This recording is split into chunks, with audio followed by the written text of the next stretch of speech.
Okay, what's up, guys? Welcome back to Ask the Hub. This is the second episode in the installment of Ask the Hub. I hope you guys are enjoyed the first episode and sort of got a feel for what was going to happen. And we're going to get into the second episode. Again, like the questions are going to be sort of similar questions that relate to each other. In this episode, the questions that I have are a little, I would deem controversial but necessary to have.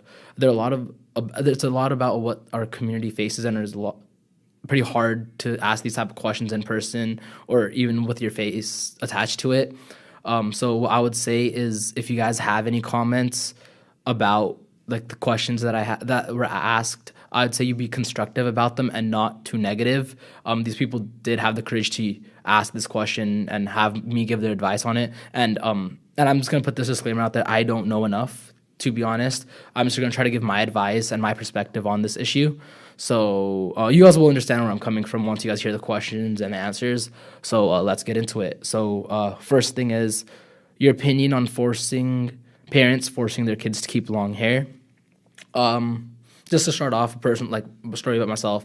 I was born not born with long hair, but when I was born, like my parents decided to keep my hair. I've had my hair since. I think when parents force you to keep your hair, it's more so that they want you to be like, hey, attached to Saki, or it could be the perspective that, oh, like, again, what are people gonna say if you cut your hair at an older age? You're gonna be like, oh, and naturally baal rakhe sake hone ekdam kaat le. I mean, I know I've seen that happen within our community. I mean, it's happened with my own family members. You know, I have little cousins that wanted to cut their hair, and the whole issue was, oh, what are people gonna say? You know, you cut your hair. But yeah, I think for them, on their perspective, it's that, hey, just keep your hair. What's the worst that can happen? And I think for us, it's sort of hard to it's hard to make them realize what we go through when you have long hair. I don't know if this question is coming from a perspective of a girl or a guy, but I think regardless of that, I think sometimes it's hard being a Punjabi Sikh kid and you have long hair. I know I was bullied for it, and sometimes they don't understand that. They're just like, Nico, you know, like, it's not a big deal. This is not going to happen. But I think, again, like, we need to realize from their perspective that they're thinking, hey, like, ਸਾਡੇ ਮੁੰਡੇ ਨੇ ਵਾਲ ਰੱਖੇ or ਕੁੜੀ ਨੇ ਵਾਲ ਰੱਖੇ, like, it's a better perspective for them.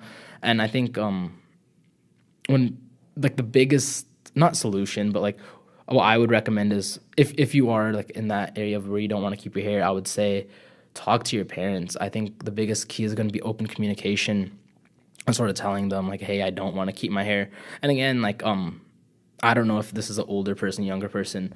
I think my opinion on that is you have to sort of realize where they're coming from. I don't know where most parents come from, but I know for me it was sort of like my parents were like getting more into Sikhi. And even till now, like, I didn't really have, I would say I've thought about cutting my hair, but I decided not to. You know, it did come with that societal pressure where I was like, oh, what are people going to say? I've had my hair for so long.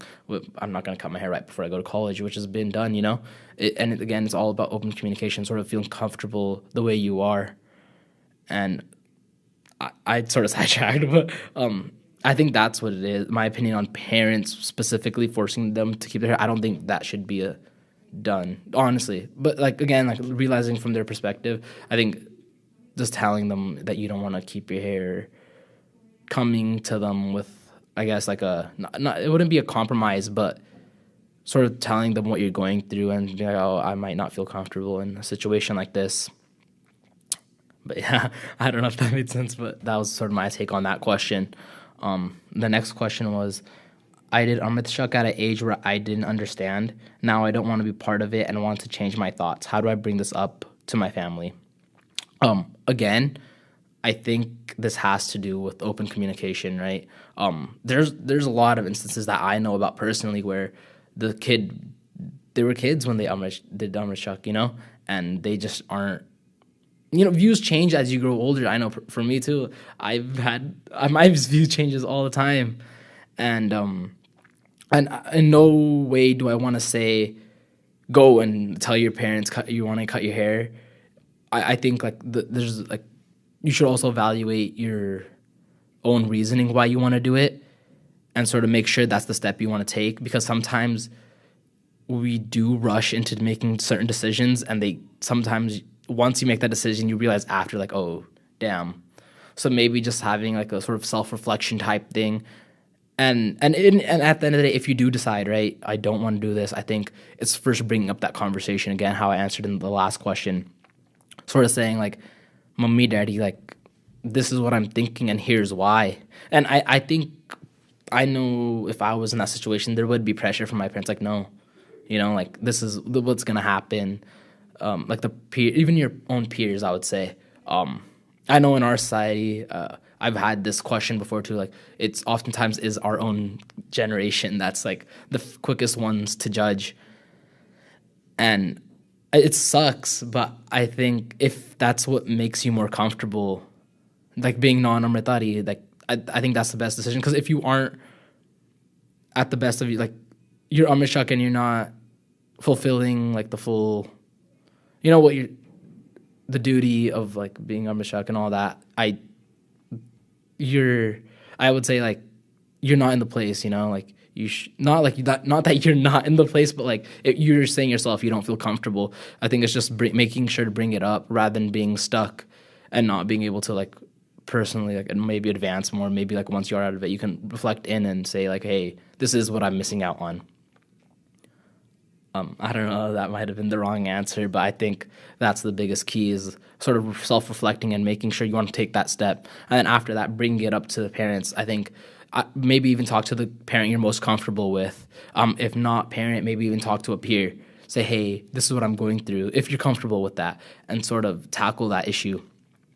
I would definitely say like talk to the one parent first, or maybe even a sibling, something like that, and sort of bring it up like, hey, this is what I'm going through. And like, I think the biggest thing is sort of giving a reason why. And I think that's the biggest thing to me. The next question is, I wear this thought and I no longer want to wear it. Once again, I give that same self-reflection type of advice. I would say, is that a step you really want to take? Personally, for me, and again, this is a personal perspective, I don't know how you feel about it, is when I was thinking about cutting my hair before I come into college, I was thinking it's sort of a part of my identity. If I do, I wouldn't have felt comfortable. I'd be like, oh, who is it? I don't know, again, that's another step. And again, you have to be comfortable with that yourself. If you don't feel comfortable wearing a dastad, you don't feel strong enough wearing a dastad, go for it. Like, that's all your decision. You're supposed to, like, that's that super cliche, like the self-love type thing, if that's, it's going to come with negatives. I'm not sure how much you interact with your social, like peers, family. It also depends on the type of family you come from, and like, it's sort of going to be taking that step and sort of again, the open communication thing, right? Like, hey, this is what I'm going through. I don't want to do it anymore. If that's the route you decide to take. But again, like, I'm not sure if I'm answering this too late. It's been a while since this question's been there, but I really think it's self-reflection, making sure that's a step you want to go with, because it's going to come with a lot more than you expect from like your peers and family maybe. And then regardless of that, if that's still the decision you want to take, I think that's something, it's better for yourself rather than like giving in to the pressure or the fear of society, sort of taking that first step and saying, hey, like, I feel better doing this, and taking that decision. I hope that sort of helped. And the last question I have was being Amritari and eating non-veg. Personally, I know a lot of people that are Amritari and eat non-veg. And from what I've heard, it's your perspective on Sikhi. I honestly don't know enough about that. But then, like, I still think it's your whole perspective on Sikhi and how you want to tackle that. And I don't want to give like a wrong take, because I honestly, again, what I'm saying, like, I'm giving my personal advice, and for the things that I don't know about, I'm not going to speak on. But if that's what you're doing, that's what, you're Amritari, you're still doing what you're doing. I think it shouldn't, not that it isn't, because I honestly don't know. But yeah, I do know Amritari people that eat non-veg. I know Amritari people that eat only veg. So again, like, that's your perspective, I would say. And that's about it. I think personally for me, like, Sikhi, what I see it as is like a personal journey. Even if you do take these detours and are going through these things, I think at the end of the day, not everyone will, like, not like everyone will sort of find their own path, and you sort of go through it. Like maybe even after like even to the questions that like saying that I don't want to I'm Amrit Shak and I don't want to be Amrit Shak anymore. I think like you still find your way. I don't think there's a certain set pathway. You know, like it's not a straight line. I've been given this example before. It's not always a straight line. Like you're gonna go through ins and outs. It's gonna be a curvy line, and you are eventually gonna reach that point of enlightenment or like spirituality. And I think that's something that's my personal take on it.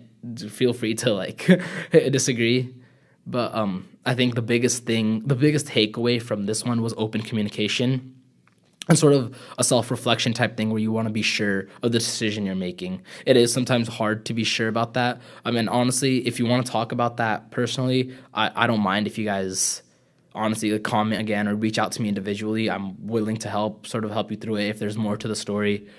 And same with all the people that are watching. If you can help these individuals in any way, please. And if you disagree with me or like if you don't like what they're saying, I just encourage you to be constructive about it and not be negative, because these 4 questions are issues that I have seen within our community. It's just so bad to talk about them. There's so much societal pressure not to talk about these things or even bring them up that I like shout out to these guys for even bringing these topics up. And I'm sorry if I wasn't able to answer them, but that was sort of my take on it. But other than that, that's about it. I hope you guys enjoyed. And if you guys have any more comments or questions, even advice like this, please ask the hub. You can find it in all the YouTube descriptions. And if you guys do want to comment on such issues, comment on Instagram, comment on YouTube, comment on SoundCloud, or honestly just email me, or even use the Ask the Hub thing to comment back at me. And that's about it. Thank you guys.